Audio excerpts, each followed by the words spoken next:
Okay, so welcome everyone. My name is Maura Canavan and I am with the Community Health and Wellness Department at Suburban Hospital.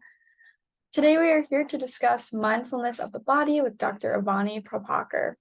Dr. Prabhakar is an assistant professor of medicine at the Johns Hopkins University School of Medicine, and her research interests are narrative medicine and mindfulness meditation.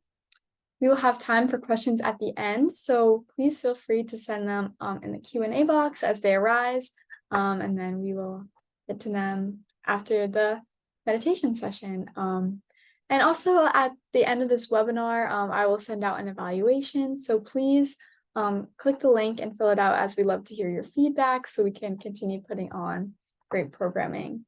And again, this webinar is recorded and will be sent out in the coming days. So thank you all for being here, and now I will pass it along. Thank you, Maura. How is the sound now? Sounds great. Good. Thank you. I'm so delighted to see all your names here. I'm noting this is webinar. I can't see your faces, but I see a number, I see names. So want to welcome you all.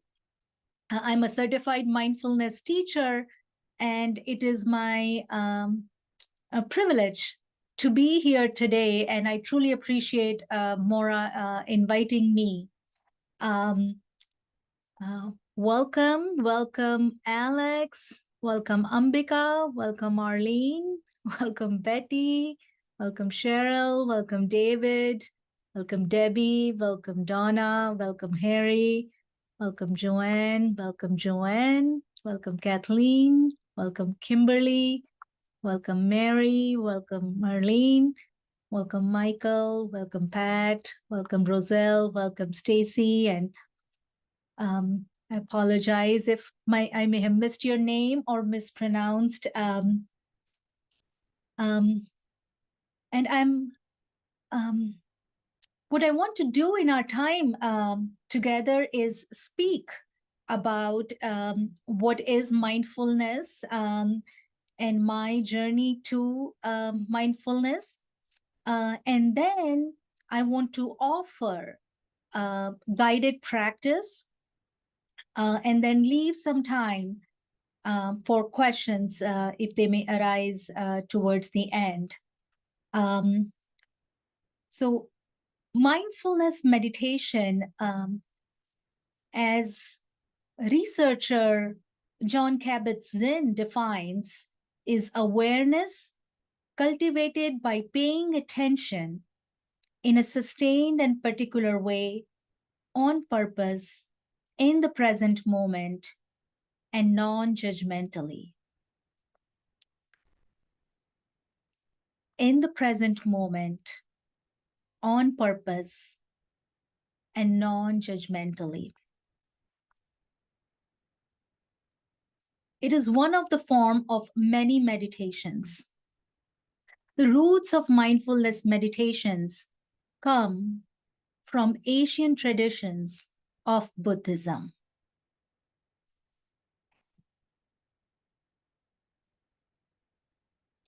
Meditation as any way in which we engage in systematically regulating our attention and energy, thereby influencing and possibly transforming the quality of our experience. This be done in the service of realizing the full range of humanity and our relationships to others and the world.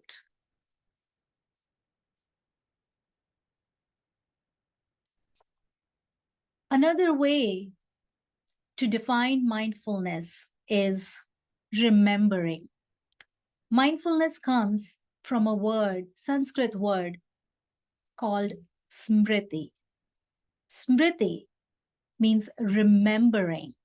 Remembering our inherent goodness, being fully present in the present moment. And mindfulness is a natural presence. Presence is not some exotic state that we need to search for or manufacture. In the simplest terms, it is the felt sense of wakefulness, openness, and tenderness that arises when we are fully here and now with our experience. It's showing up for our lives fully. You surely may have tasted that presence, even if you may not have called it mindfulness. Perhaps you have felt it lying awake in bed and listening to crickets. You might have sensed presence while walking alone in the woods.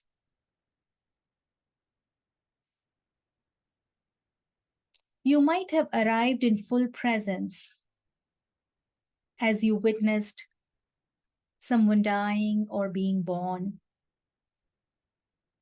Presence is the awareness that is intrinsic to our nature. It is immediate, embodied, and perceived through our senses. And we forget. And therefore the name, remembering.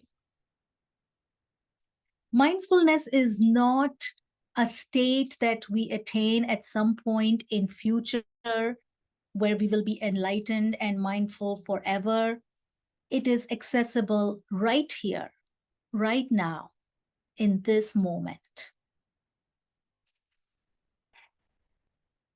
As we say in mindfulness groups, short moments, many times. And mindfulness of the body is the core foundation of mindfulness. Because I don't know about whether you have noticed, but the body is always in the present moment. Mind can go all around the world. And mind does a lot of useful things, thinking, planning.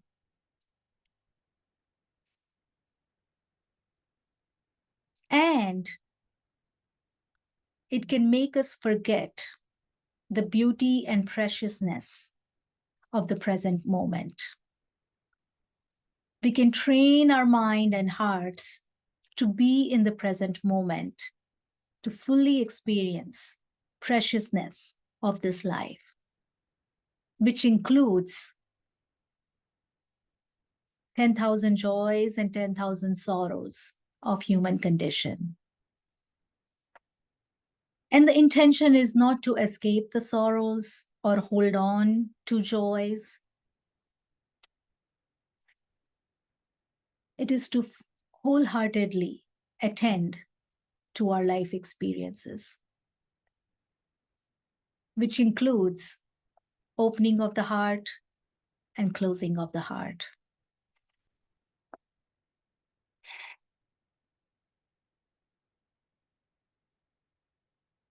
Meditation is a deliberate training of attention that awakens us beyond the conditioned mind and habitual thinking and reveals the nature of reality.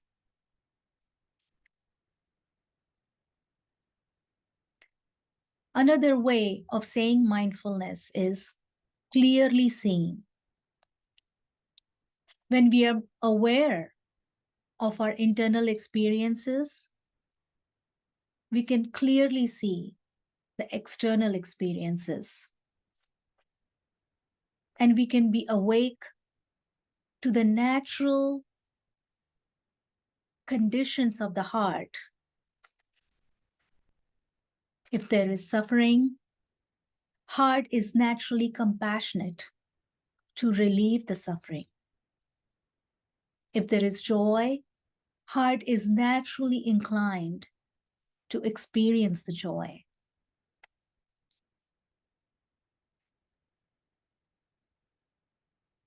If the causes and conditions and circumstances call for, we can remain calm to be fully supportive of others and ourselves. And we can meet the moments of our lives with friendliness, with love and kindness.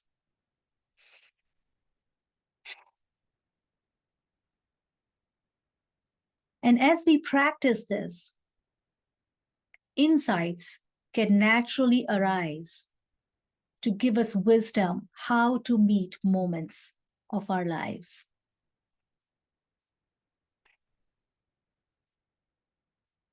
Those are a lot of words.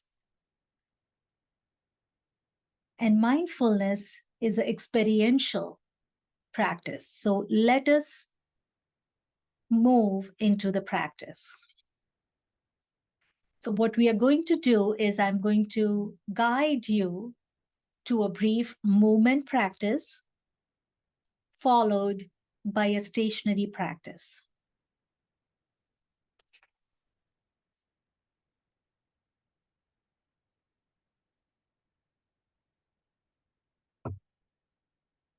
So I invite you to take a body position where you can be awake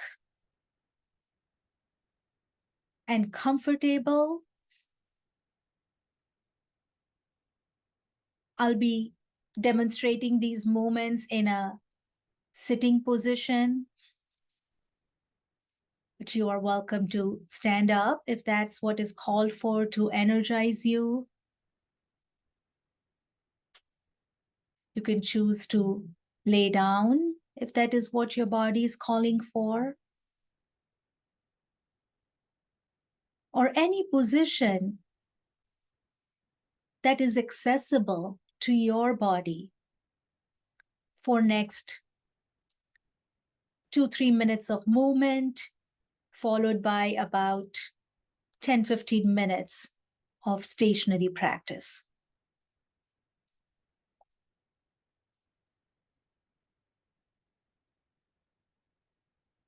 So for the moment, if accessible, bring your arms to your side and just notice.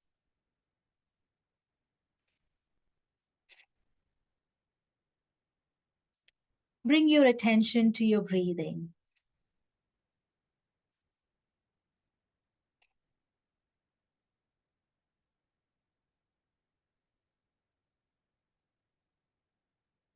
Now let us do a heart opening and closing. Bring your arms in front and side. Front and side. And these are suggestions. Listen to the wisdom of your body and engage in the moments which are accessible to you without any overt pain or discomfort. Even imagining these moments, these movements of body are practice of mindfulness.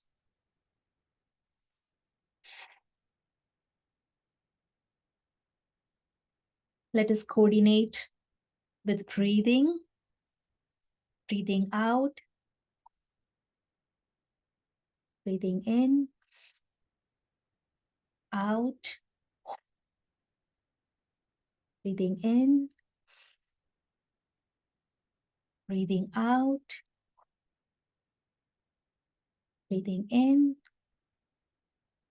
Gently bring the arms down.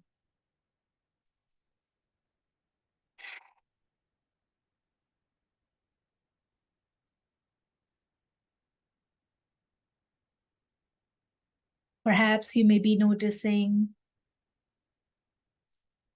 tingling sensations in your body.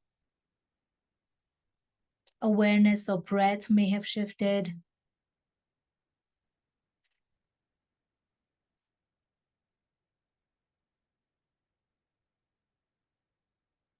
Let us transition to a stationary practice.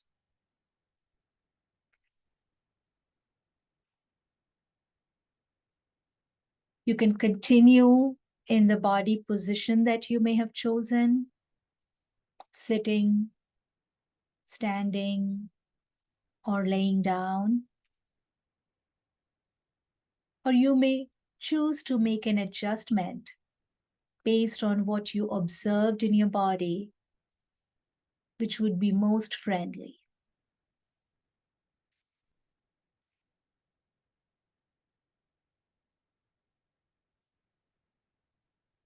Finding a position that allows you to be alert, but not stiff, relaxed as much as possible.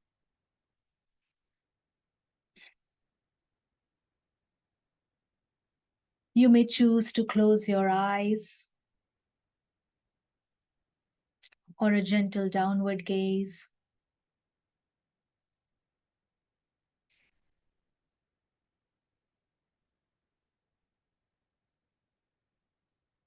Now allowing your awareness to scan through your body. And wherever possible, softening and releasing obvious areas of physical tension.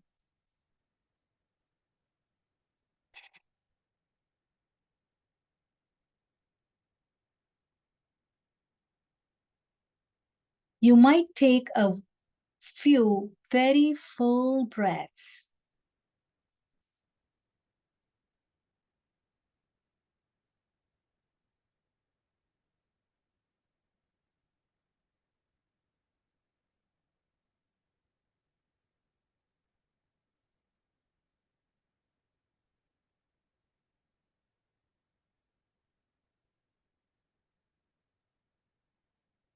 And allow your breath to be natural.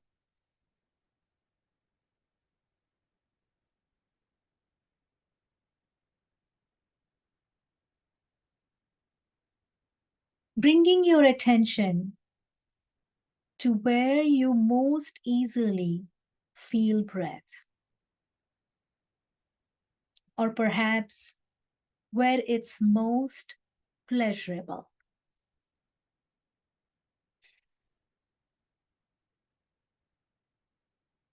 Letting this place of experiencing the breath be your home base.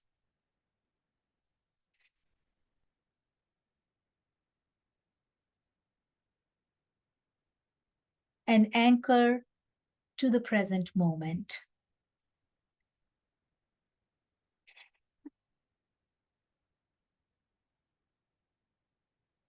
Noticing this breath right here, right now.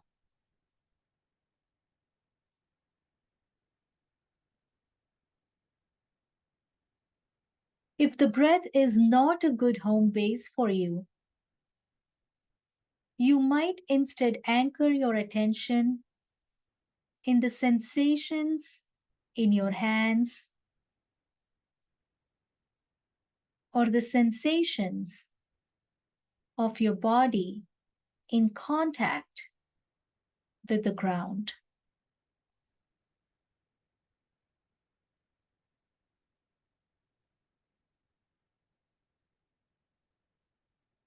If standing, you may choose sensations of your feet touching the ground.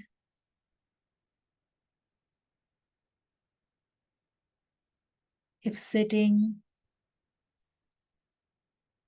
sit bones in contact with the surface you may be sitting.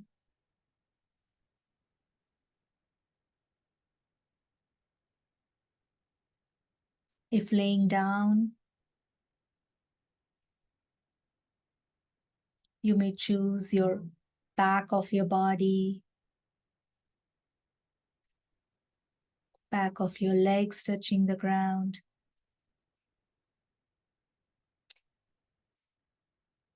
See what's your body calling for as the comfortable, awakening anchor for this practice.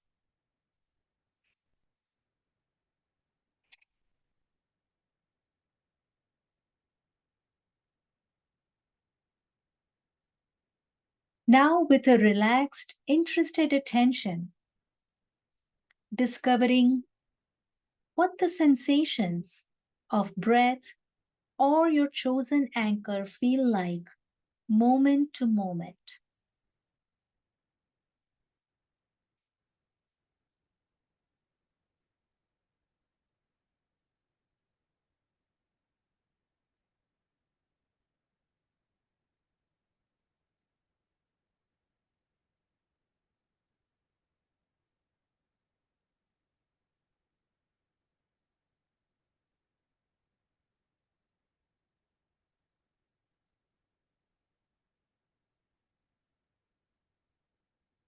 Where is your attention now?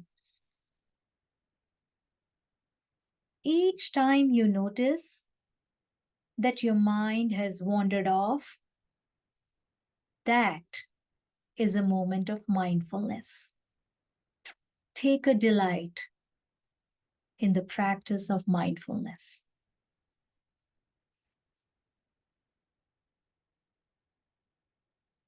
Gently bringing your attention back to the inflow and outflow of the breath or your chosen anchor, offering a relaxed, wakeful presence to the sensations in your body.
Now scanning your body and noticing if any particular sensations are strong and calling attention.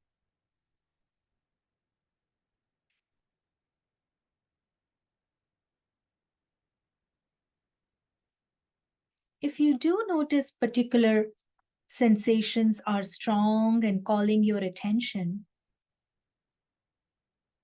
consider allowing the breath or your home base to recede in the background and bringing interested, kind presence to those sensations. Gentle curiosity. What do they feel like?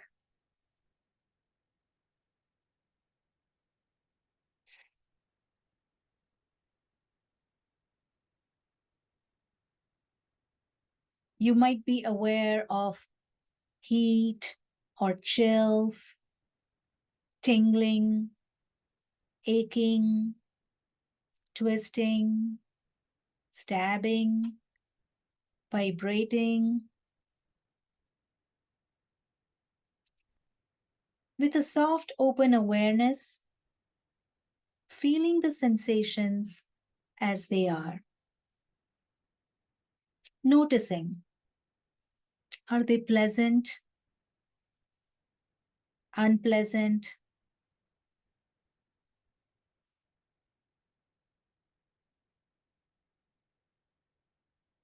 As you fully attend to them, what happens? Do they become more intense or dissipate? Notice how they change.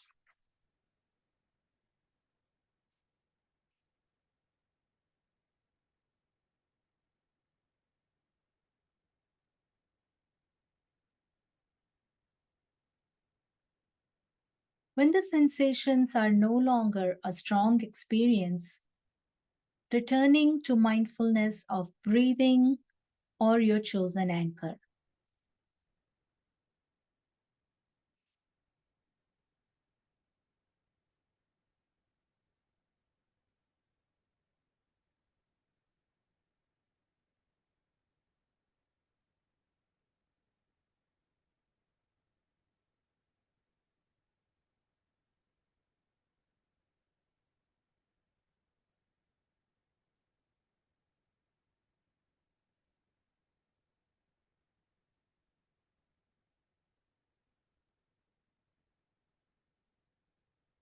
If you find it difficult to stay with strong sensations, you might breathe with them, letting the breath help you find some balance and openness in the midst.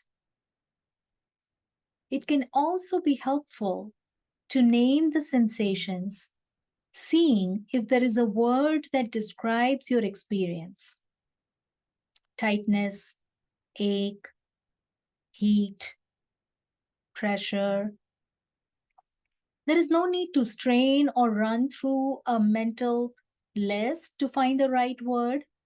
Notice what word arises in the awareness and mentally repeat it to yourself in a soft, friendly tone, letting the naming be soft in the background. 5% attention on the naming, 95% on the actual experience.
You might ask yourself, what is happening inside me right now? Noticing any sensations that are predominant. And then ask, can I be with this? Directly feeling the flow of sensations, subtle or strong, letting life be just as it is.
Now returning to your home base, the breath or anchor of particular sensations. Offering a calm, steady attention.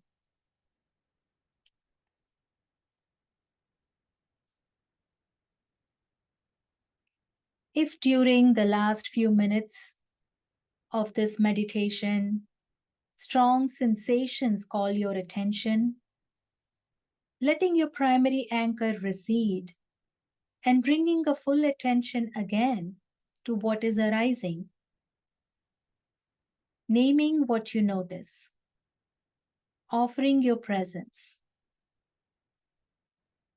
If nothing strong is calling your attention, continuing to rest with your home base, relaxed and alert.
Sensing the breath in the foreground, still aware of the field of sensations in the background. You are learning to be centered, balanced, and present for the breath and the body and the living world of sensations, wisely aware of this changing life. No matter how your practice may have been, I invite you to have a sense of appreciation for your efforts. And before we close this practice, I want to read this poem, The Velveteen Rabbit by Marjorie Williams.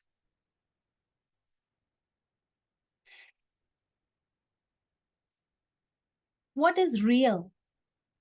Asked the rabbit one day when they were lying side by side near the nursery fender before Nana came to tidy the room.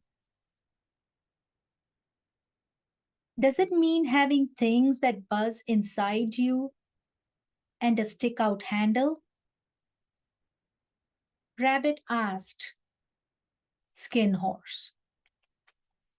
Real isn't how you are made, said the Skin Horse. It's a thing that happens to you. When a child loves you for a long, long time, not just play with you, but really loves you, then you become real. Does it hurt? Asked the rabbit. Sometimes, said the Skin Horse, for he was always truthful. When you are real, you don't mind being hurt. Does it happen all at once, like being wound up? He asked, or bit by bit? It doesn't happen all at once, said the Skin Horse. You become. It takes a long time. That's why it doesn't happen often to people who break easily or have sharp edges or who have to be kept carefully. Generally, by the time you are real, most of your hair has been loved off and your eyes drop out and you get loose in the joints and very shabby. But these things don't matter at all because once you are real, you can't be ugly except to people who don't understand. I suppose you are real, said the rabbit, and then he wished he hadn't said that, for he thought the skin horse might be sensitive. But the skin horse only smiled.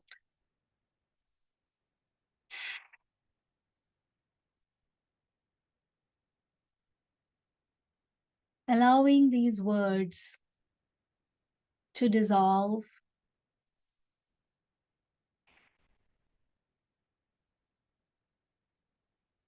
whatever is arising be received with friendliness, gently bringing movement to your body.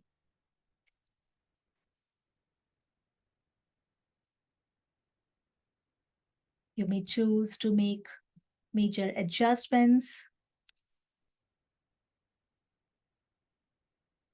opening your eyes if you may have chosen to close them.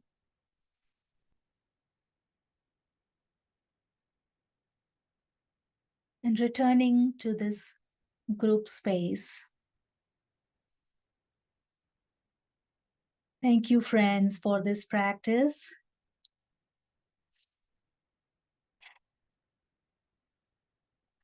Thank you, Maura. Thank you so much, Dr. Prabhakar. That was amazing. And we're ready for questions now. So if anyone has any questions, please feel free to type them in the Q&A box. But I'll start with one question, kind of a general question. So what would you say the importance of having this mind-body connection going through these meditation practices has on our physical health? Yeah. So Maura, the question is impact of mindfulness practices on physical health? Yes. Yeah. So the one direct answer that is coming to me is practices of mindfulness have been studied as stress reduction practices, and there is a growing research about impact of stress on many immunological conditions. So that is the direct impact that I see.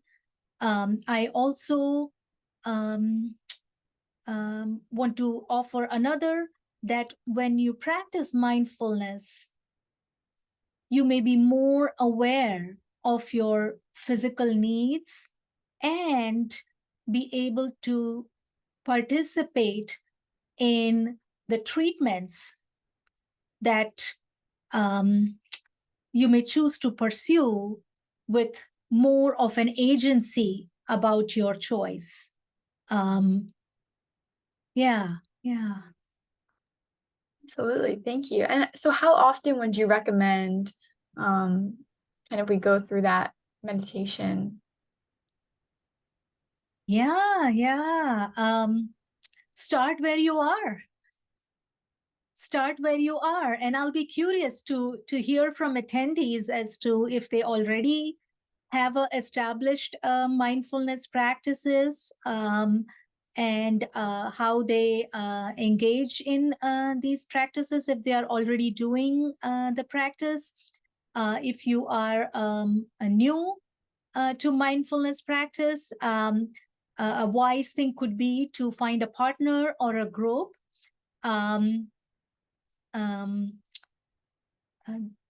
The roots of mindfulness meditations come from Asian Buddhism practices, and one of the ways mindfulness is described as to have a consistent practice is that the three foundations of mindfulness is the wisdom of the teachings, so you're fully awake and aware and be kind in this world. Having sangha, meaning the group, and then the actual practices of awareness of breath, awareness of body, and there are many other practices, but the breath and the body is the ones that we practiced. And taking a pause, that could be a place to start. Taking a pause to notice what is happening. One of my meditation teacher was one asked the question as to, why do you meditate, as to, what is it changing for you? Does it make the sun rise faster, or, does it make rain more or less, as to, what is it? And I really remember that answer is to no, it does not. But I am present when the sun rises. And I notice the flowers outside my home when I get out. So that can be one of the benefit that you are truly present with the way things are. Yeah. That's wonderful. Thank you. And then, so we have a few questions. So first, can you talk a little bit about your role at Hopkins? And second part of the question, how can we access more of this important practice? And we have a few others related to that, but then we'll go into that after. Yes. And I'm seeing a lot of question answers. I am noticing on the computer. Yes. And I think there are some answers as well. Yeah. So the first question, I'm just going to go through the questions as I'm seeing on computer. So what is my role at Hopkins, and how can we access more of this important practice?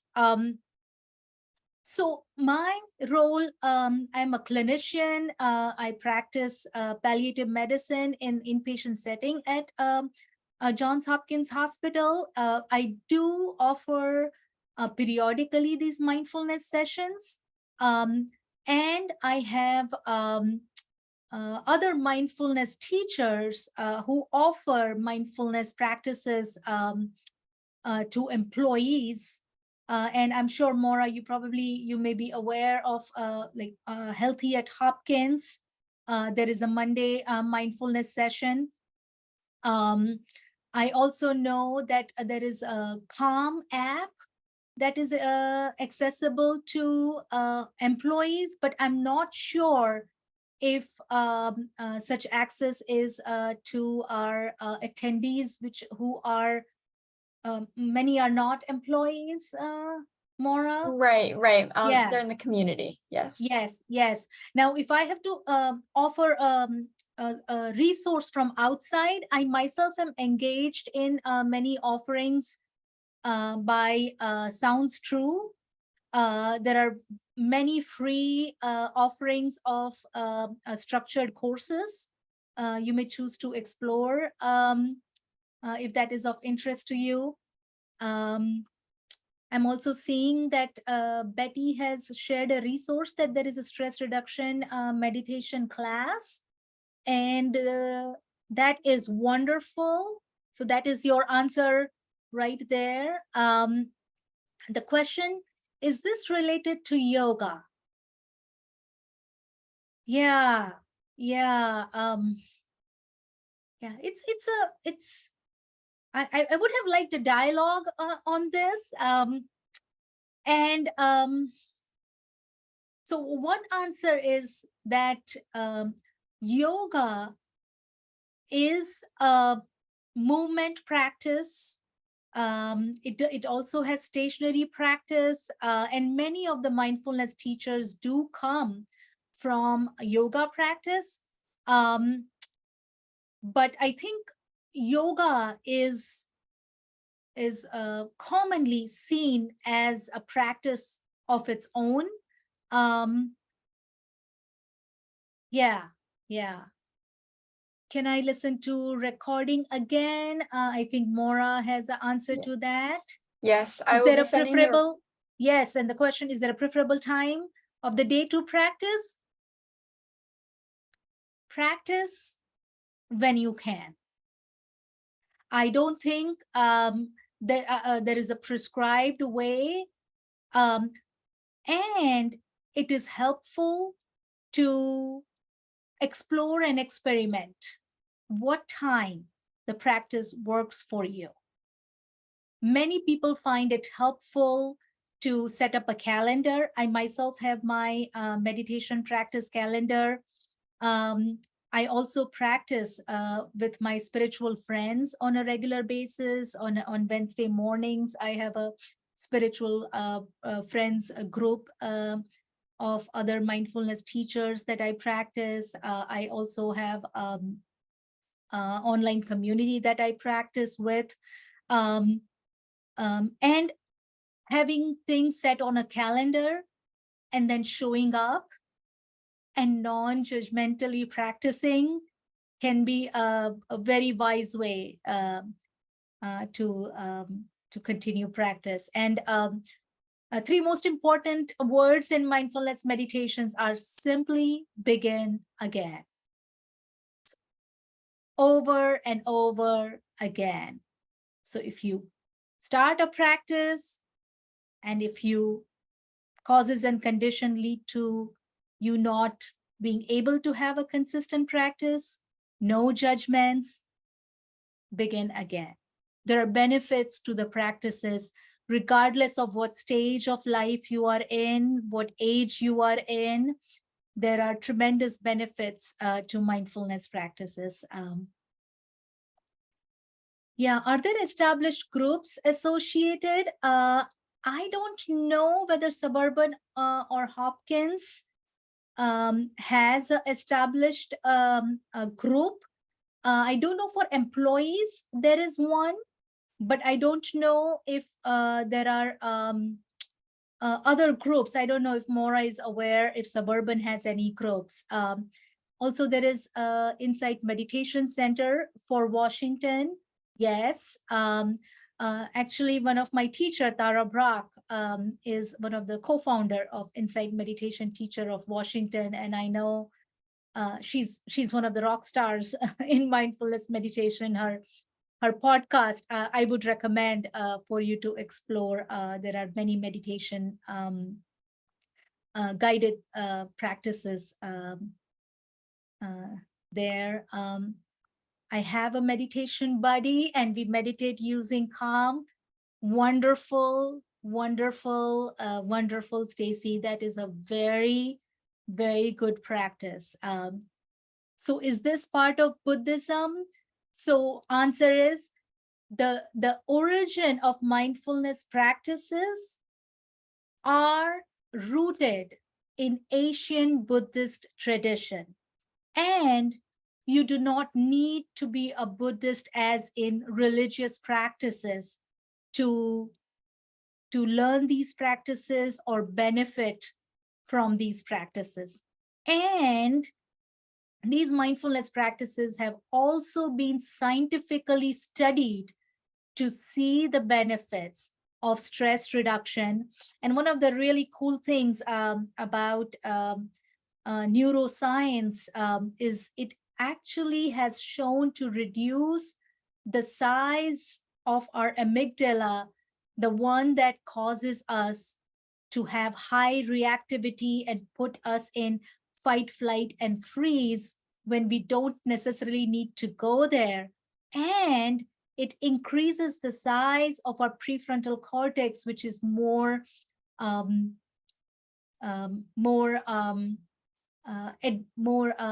evolutionarily responsive part of our brain.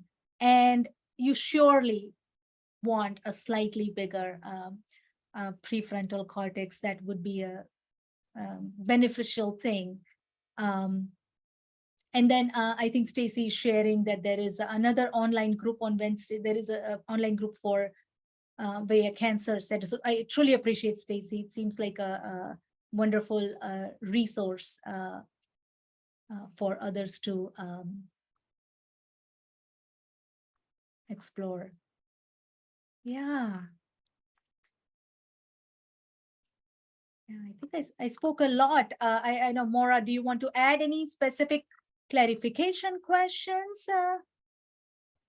No, I mean, if anyone else has any questions, please feel free to comment them now. I think it's great. We have the, the resource of the Rockville Senior Center, the stress reduction meditation class on Mondays, and the phone number is there in the Q&A box for anyone interested. And again, some online options as well. It's great to kind of work together to connect people and, to motivate each other as well. So I think it's really important. But if there are no further questions, I want to say thank you so much, Dr. Prabhakar. This has Yes. been wonderful. I think it's, great to kind of learn about different aspects of our health and well-being. So thank you so much for being here and sharing your wisdom. Yes, yes. And I want to close with sharing the merits of our practice, that this be done in the well-being of all sentient beings, that our practice of mindfulness, this practice that we did, benefit all beings and planet Earth. May all be happy, healthy as much as possible. May all be free from inner and outer harm. May all beings see and act with kindness and friendliness as much as possible. May all beings know peace, ease, joy, and it is helpful to realize that this very body that we have, that is here, right now, with all its aches and its pleasures, is exactly what you need to be fully human, fully awake, and fully alive today. Thank you for your practice, my friends. Thank you so much. And I will, I'll share all the resources that were put in the Q&A box in a follow-up email. So thank you all and have a great rest of your day. Thank you. Thank you. Bye-bye.